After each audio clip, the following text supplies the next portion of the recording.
कदीम मिस्र के तारीखी वाक़यात में से वो एक दिलचस्प और सबका आमोज़ कहानी हज़रत शेख सादी रहमत अल्लाह अलैह ने बयान की है, जो कि एक मशहूर फ़ारसी शायर, बुज़ुर्ग और फ़लसफ़ी थे। ये कहानी उन दो शहज़ादों की ज़िंदगियों के नशीब व फ़राज़ और कामयाबियों और कामरानियों को बयान करता है, जिनमें से हर एक मुख्तलिफ रास्तों पर गामज़न हैं। एक ने खुद को इल्म हासिल करने के लिए वक्फ किया, जबकि दूसरे ने दौलत जमा करने पर तवज्जो दी। बिलाखिर तकदीर ने एक को मिस्र पर हुकूमत करने वाले बादशाह के तौर पर रखा, जबकि दूसरा एक मुअज़्ज़िज़ आलमदीन बन गया। आज का ये कालम इन दोनों शहजादों के मुतज़ाद तकदीर के पीछे छिपी गहरी हिकमत पर रोशनी डालता है। इल्म की राह पर गामज़न शहजादे ने अक्ल और फ़हम की फितरी कदर को पहचान लिया। सीखने की उसकी वाबस्तगी ने उसे लातदाद इल्मी खजाने अता किए, जो मादी और दुनियावी दौलत से आगे निकल गए। इल्म के हुसूल में गरक होकर वह एक मुमताज़ आलमदीन बन गया, अनबिया की फ़िक्री मिरास का वारिस बनकर दीन इस्लाम की खिदमत करने लगा। इस वर्षे ने उसे बसीरत, हमदर्दी और इंसानियत पर मुस्बत असर डालने की सलाहियत अता की। सियासी ताकत हासिल न करने के बावजूद भी उसने अपनी फ़िक्री और इल्मी दौलत से दूसरों को फ़ायदा पहुँचाया। दूसरी तरफ दूसरे शहजादे ने अपनी ज़िंदगी माल व दौलत जमा करने के लिए वक़फ़ कर दी। दौलत जमा करने के उस शौक़ ने उसे बादशाह बनाकर मिस्र के तख्त तक पहुँचाया, उसे अख्तियार और इसर व रसूख की पोजीशन में रखा। सियासी ताकत और मादी दौलत का हुसूल उसे अपने साथी लोगों पर बढ़तरी और कंट्रोल फराहम करना नजर आता था। ताहम अजीम फ़ारसी शायर शेख सादी के बयान करदा हिकमत से भरपूर हकायत के मुताबिक ये ज़मीनी वसास फ़िरौन और हामान की मीरास से मिशबाहत रखते हैं। दो तारीखी शख्सियात फ़िरौन और हामान जो अपनी जाबराना हुक्मरानी के लिए मशहूर हैं, उनकी तरफ इशारा करते हुए शेख सादी और उस तरह की ताकत और दौलत के मुमकिना नुकसानात पर जोर देते हैं और हमें उनके खराब और जालमाना असरात और रवैयों की याद दिलाते हैं।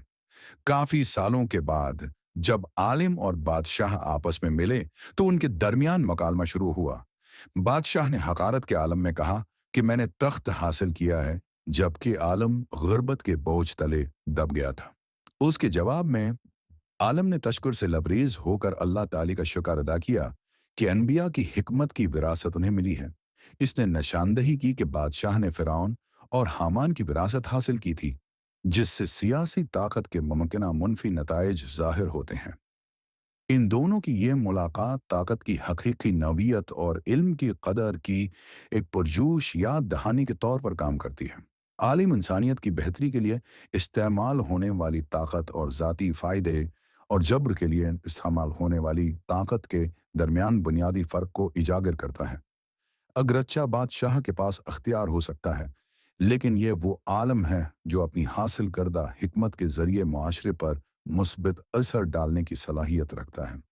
आलम के अल्फाज आजिज़ी की अहमियत और बरक़ात के हकीकी मनबा को पहचानने पर भी जोर देते हैं, जबकि आलम के जवाब में बादशाह अपनी ताकत, असर व रसूख और मौजूदा सूरत हाल पर फ़ख्र करता है, जिससे ज़ाहिर होता है कि वो दूसरों को सताने की सलाहियत रखता है, राया पर हुक्म चला सकता है और जब चाहे और जिस तरह चाहे अवाम पर जुल्म कर सकता है।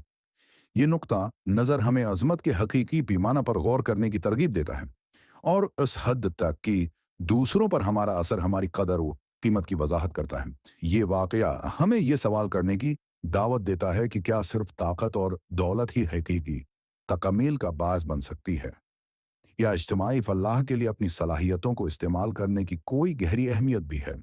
नियमन दोनों शहजादों की कहानी, जैसा कि शेख सादी ने बयान किया है, इल्म के हुसूल, दौलत के हुसूल और ताकत की असल नौइयत के बारे में गहरी मालूमात फराहम करता है।